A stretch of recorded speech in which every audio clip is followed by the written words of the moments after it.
बाद supreme court ने बता दिया मिलोड तो हमें है, मिलोड तो हमें, मिलोड वो नहीं है। तो सुप्रीम कोर्ट ने क्लियर किया दिया, सुप्रीम कोर्ट ने बता दिया कि ये देश कानून से ही चलेगा, ये देश संविधान से ही चलेगा।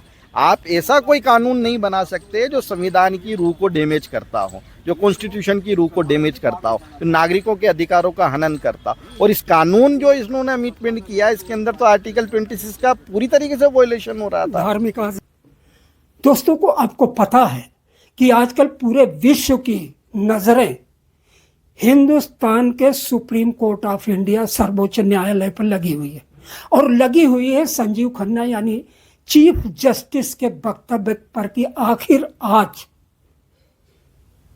क्या फैसला आया।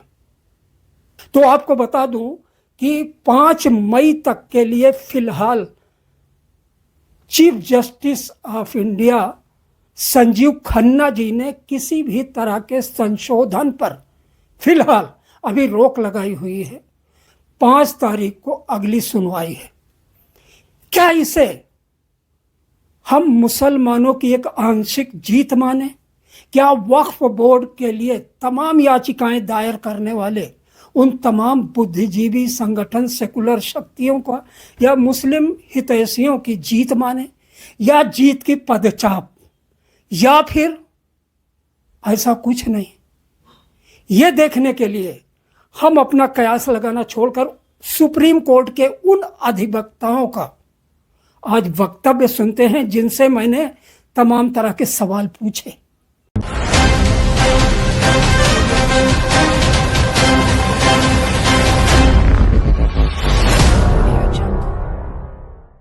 अपने मुसलमान समाज से भाइयों से कोई ऐसा काम मत करिए। जैसे किसानों ने 13 महीने 700-800 से भी ज्यादा किसान शहीद हो गए और कानून वापिस हुआ देश के अंदर। अगर वो उस वक्त किसान वो लोग थे, सारे मजबूत लोग थे जो सरहदों पे भी जिनके बच्चे लड़ते हैं, जो आज़ादी की लड़ाई में भी लड़े, और आज जब राइट टू एक्सप्रेशन तानाशाही के खिलाफ भी वही लोग लड़े सबसे पहले इस देश में। बाकी देश की हिम्मत टूट चुकी थी। आज यही काम मुसलमान समाज को करना है और उस सब लोगों को करना है जो हितैषी हैं कि मुसलमान समाज के साथ न्याय होना चाहिए। एक भाई के साथ अन्याय पूरे देश के साथ अन्याय है, एक के साथ न्याय सबके साथ न्याय है। इसलिए बहुत ज़रूरी है कि कोई भी ऐसा काम ना करे। इनको शासन मानसिकता वाले लोगों को, कट्टरवादी मानसिकता वाले लोगों को, वर्णवादी मानसिकता वाले लोगों को बहाना ना मिल जाए हिंसा करने का। इसलिए हमारी सबकी ताकत इकट्ठा पॉजिटिव रहना और कोर्ट में अपनी दलील रखना और शांति बनाए रखना सबसे मजबूत हथियार है।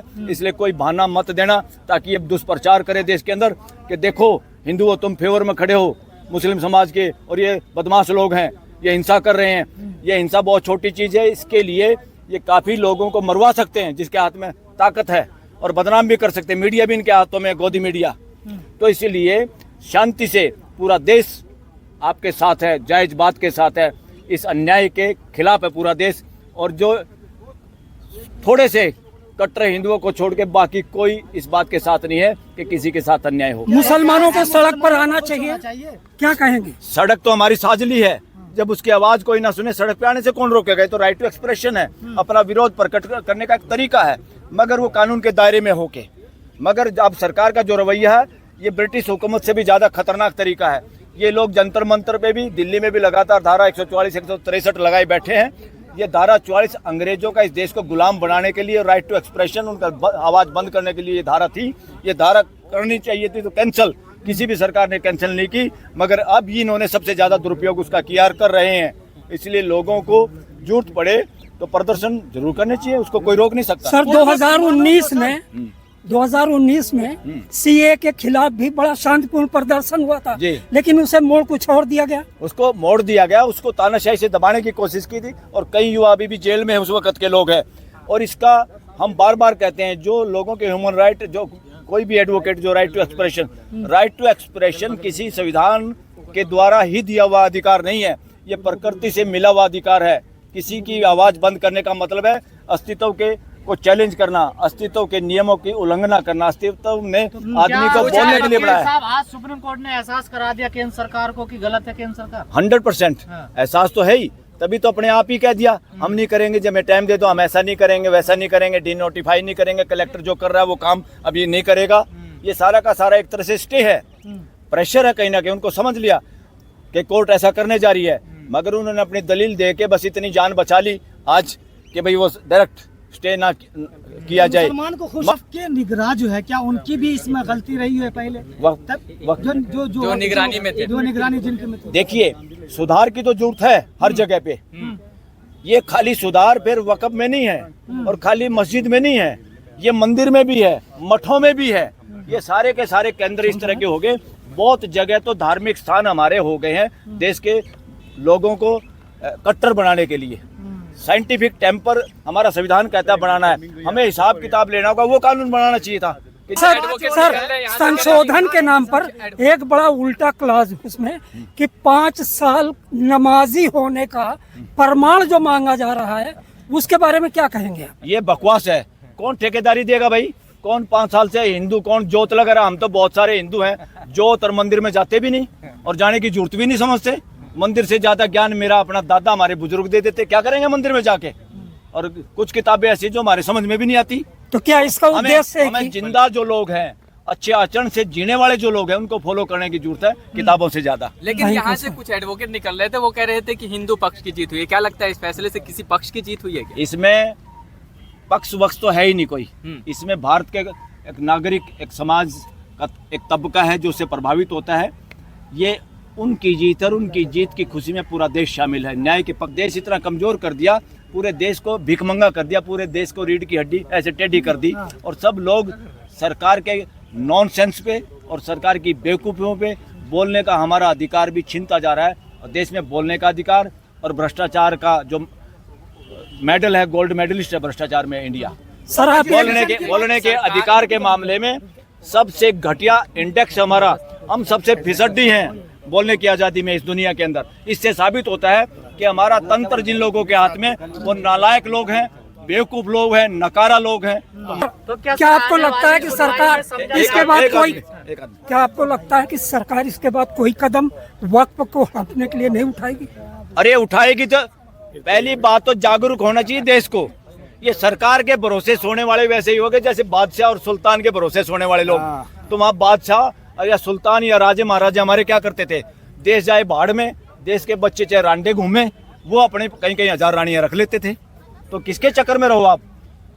डेमोक्रेसी जब चलेगी जब देश के लोग जागरूक होंगे।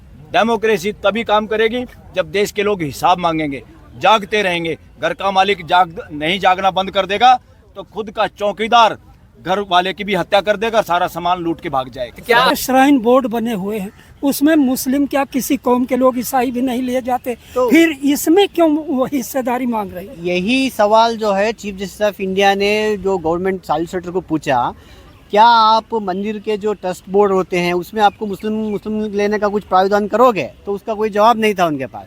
सिख बोर्ड हो या तो जैन टेम्पल्स का जो भी एक बोर्ड रहते हैं, उसमें जो है कोई दूसरे जो मज़हब के लोग को जो है लेने का कोई प्रावधान नहीं है। तो इसी सिलसिले में यही सवाल था कोर्ट का कि आप जो ये जो कानून बनाए हो ये क्या सही है? तो इसका जवाब जो है सॉलिसिटर के पास नहीं था। सर आप एक विद्वान अधिवक्ता हैं, सुप्रीम कोर्ट में बैठे हैं, पूरी दुनिया की निगाहें, क्या लगता है 1 हफ्ते के बाद अगला कदम सरकार की तरफ से उनके वकील यहाँ क्या उठा सकते हैं? क्योंकि सुप्रीम कोर्ट को इतनी जल्दी मैं कह रहा मतलब वक्फ को तो इतनी जल्दी वो छोड़ने वाले हैं नहीं। बिल्कुल।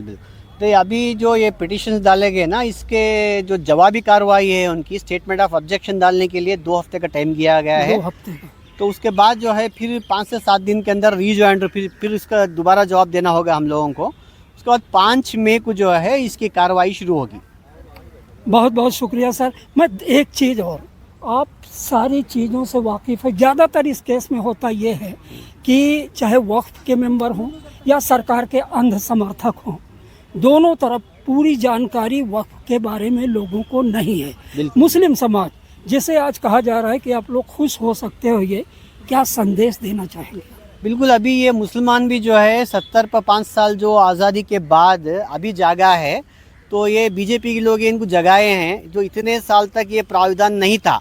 इसका वक्फ की ज़मीन का ये तो सही इस्तेमाल भी कर नहीं सके, तो जब एनाक्टमेंट आया है तो अब जो है इन लोगों की आंख खुली है। अभी 9.4 लाख एकड़ की ज़मीन, 8,72,000 प्रॉपर्टीज, इसके साथ जुड़ी हुई है। ये इल्ज़ाम कितना सच या गलत है कि इंतज़ामिया में यानी मैनेजमेंट में गलती है वक्फ के? बिल्कुल गलती है। आप सहमत हैं इससे? सहमत हूँ, इसमें गलती है। जिस तरह से एक्ट थोप रही है या हमले कर रही है, वो ये बताना चाहती है कि आप लोग जागरूक नहीं हैं। इसलिए सरकार का में ये एक रवैया जहाँ नेगेटिव है वहाँ पॉजिटिव भी है कि एक कम्युनिटी को ख़ास तौर पर वो जागरूक कर रही है, क्योंकि आप लेजिस्लेटिव लेवल पर, आप सियासी तौर पर यहाँ मेजॉरिटी होते हुए भी अपनी संख्या ना आप विधानसभा में दिखा पा रहे हैं ना लोकसभा में दिखा पा रहे हैं। इसके लिए जिम्मेदार आप, एक मिनट बीच में रोकूंगा, आप बिल्कुल सही कह रहे हैं। एक ऐसा जलता हुआ और सुलगता हुआ और गहरे जख्म लेकर बाहर आया हुआ एक जख्म है, चोट है मुसलमानों के जहन पर, दिल पर। क्या हम वाकई बट गए हैं? बट गए में कभी भी जो लोग ऐसा देखते हैं चंद मठाधीश को लेकर या चंद लोगों को लेकर कि वो बटे हुए हैं, तो नीचे जो आवाम है वो बटी हुई नहीं है। आवाम बिल्कुल बटी हुई नहीं है, ख़ास तौर पर मुस्लिम आवाम मुत्तहिद है। वो पहले दिन से ही सावरकर की एक जनरेशन बनकर आए हैं जो टू नेशन थ्योरी की बात करता है। वो पहले दिन से ही उन लोगों ने उनको नहीं रोका बल्कि छूट दी है जो नाथेराम गोडसे का मंदिर बनाने वाले हैं। वो पहले दिन से ही दिखा चुके हैं। धर्म संसद के नाम पर एक कम्युनिटी को गाली बकी जाती है, एक कम्युनिटी के ख़िलाफ़ ये बोला जाता है। तो एक रेडियो का एक बहुत बड़ा, आज भी जो रेडियो भारती है उसमें जो केरला की एक आर इंदिरा है, उसने तो ये बोला है कि जो भी एक्ट के जो एक बनने के ख़िलाफ़ जो भी एहतजाज कर रहा है उन पर हथियार से हमला कीजिए। ये आपको जो मोदी शाह को हक दिए हैं, राइट दिए हैं, वो आपको भी दिए हैं। आप उसको लेने की कोशिश कीजिए। आप उस हक के लिए सड़कों पर आइए, एहतजाज करिए, मैदान में आइए और अपनी जो लड़ाई है बेखौफ होकर लड़िए। और बाकी के जो हमारे हमवतन भाई हैं वो लोग को उनकी लड़ाई भी आप लड़िए। हम दिन लोकसभा में बहुमत हासिल हुआ, संसद के दोनों दूसरे सदन की बारी नहीं आई थी। पसमानदा समाज ने बहुत जगह मिठाइयाँ बांट दी। आखिर आप ही की कम्युनिटी के लोग हैं, क्या समझ में आ रहा है या क्या समझाया गया है उन्हें? देखिए, एक तो हमारे समाज में ये पसमानदा और ऐसे कुछ भी जो ये ग्रुप्स आप कह रहे हैं, ओबीसीज वगैरह की जो बात करते हैं, कौन कर रहा है मसीदी? पहली बात ये कि ये पूरे पसमानदा बोलकर आप जो बोल रहे हैं पूरे पसमानदा लोग नहीं हैं। नंबर एक, मुस्लिम राष्ट्रीय मंच भी है ना आरएसएस का, उस मुस्लिम राष्ट्रीय मंच के लोग अगर इस तरह से आ रहे हैं उन पर क्या रिप्लाई करूंगा मैं? तो उनकी कोई संख्या नहीं है। वो जो जिस तरीके से इसके फेवर में और मोदी जी के फेवर में आ रहे हैं तो वो तो वोट भी करते होंगे, ऐसा तो नहीं है? नक्कार खाने में तूती की आवाज़ है, इससे ज़्यादा कुछ नहीं। जी आपका नाम? मेरा नाम मोहित हाशमी है। जी हाशमी साहब। और मैं social democratic party of India का दिल्ली स्टेट का प्रेसिडेंट हूँ। तो मैं एक चीज़ जानना चाहता हूँ मोहित साहब, आप ये मानते हैं कि वक्फ पर जो मुतवल्ली हैं, जो देखभाल की वक्फ की प्रॉपर्टी को दे रहे हैं, उनमें कहीं ना कोई खामी थी, लापरवाही की, रजिस्टर में खामी या मैनेजमेंट में खामी? देखिए, ऐसा है कि मैं पहले तो आपके चैनल को माध्यम से धन्यवाद देना चाहता हूँ कि ये बहुत बड़ा एक इशू आपने उठाया है। मैं आपको ये बता दूँ कि जो आपने वक्फ की प्रॉपर्टियों की बात कही है उसमें 2% 3% तो हम मान सकते हैं कि मुतवल्लियों की कमी रही होगी, लेकिन 97% जो उस विभाग डिपार्टमेंटल जैसे कि अल्पसंख्यक वक्फ बोर्ड में जो लोग बैठे हुए हैं, सबसे बड़ी कमी उनकी है। ठीक कहा आपने। और वो कमी क्या है वो मुस्लिम समाज भी समझता है, जाहिर सी बात है। कहीं न कहीं सच्चर कमेटी ने एक सुझाव दिया था अपने वक्त में कि अगर मैनेजमेंट सुधार लिया जाए और कुछ उसका सही तरीके से इस्तेमाल हो, उनका कहने का मतलब कमर्शियल व्यापारी की इंतजाम था, तो 1200 करोड़ रुपए सालाना की अतिरिक्त आय हो सकती है। सहमत हैं? देखिए, सच्चर कमेटी की जो रिपोर्ट आप कह रहे हैं, पहली चीज़ तो सच्चर रघुनाथ मिश्र की जो रिपोर्ट है वो आज तक माइनॉरिटी पे यानी कि मुस्लिम समाज पे लागू ही नहीं की गई है।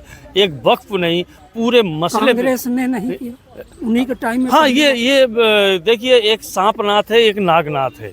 एक आस्तीन में प्यार से चढ़ के डस रहा है मुसलमानों को, और एक सामने सामने जहर सामने कटोरे में लेके पिला रहा है। तो दोनों लोग अपना डसने का काम कर रहे हैं। किसी पार्टी का नाम न ले लेकर दिल्ली प्रदेश SDPI के अध्यक्ष मोइन साहब ने कितनी खूबसूरती के साथ डिफाइन कर दिया कि एक नागनाथ है, एक सांपनाथ। कि जो कुछ सुप्रीम कोर्ट के चीफ जस्टिस ने जो कुछ कहा, बहस के बाद अपना सुना है, उससे क्या मुसलमानों को खुश होना चाहिए, या इसके बाद बीजेपी कुछ और? नहीं, देखिए, ये मैं कहूँगा जीत तो नहीं है, लेकिन एक तरीके से राहत है, और पूरी तरीके से खुश होने की ज़रूरत नहीं है। अभी लड़ाई बाकी है। अभी 1 मिनट पकड़ना है। अभी ये लड़ाई जो है वो लंबी चलने वाली है। इस लड़ाई को अभी तो जो है हम ये नहीं कह सकते पूरी तरीके से इसको जीत हो गई है, लेकिन ये है कि सरकार जो ये समझ रही थी संख्या बल के आधार के ऊपर, अपनी तादाद के आधार के ऊपर, उसके बुनियाद पे कि ये एक हमें मिलोड हम ही हो गए हैं। रात को 12 बजे तक हम संसद चला लेंगे, हम जो है राष्ट्रपति को दबाव डाल के जो है सिग्नेचर करा लेंगे, और 2 दिन बाद इसको नोटिफाई करके पूरे देश में लागू भी कर देंगे।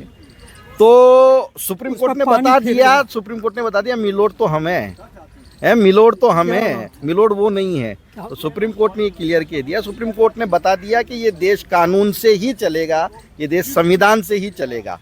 आप ऐसा कोई कानून नहीं बना सकते जो संविधान की रूह को डैमेज करता हो, जो कॉन्स्टिट्यूशन की रूह को डैमेज करता हो, जो नागरिकों के अधिकारों का हनन करता हो। और इस कानून जो इन्होंने अमेंडमेंट किया, इसके अंदर तो आर्टिकल 26 का पूरी तरीके से वायलेशन हो रहा था, धार्मिक आज़ादी का। तो इन सब का वायलेशन जो हो रहा था उसके ऊपर सुप्रीम कोर्ट ने अभी जो है रोक लगाई है, राहत दी है। अब देखेंगे 7 दिन के बाद जो 5 मई की इन्होंने डेट दी है, उसके बाद इसमें क्या होता है, क्या जवाब पेश करके लेकर के आते हैं। देखिए, कानूनी पहलू इसके अंदर ये है कि कल जितनी बातें हुई यहाँ पर वो सब वर्बली थी।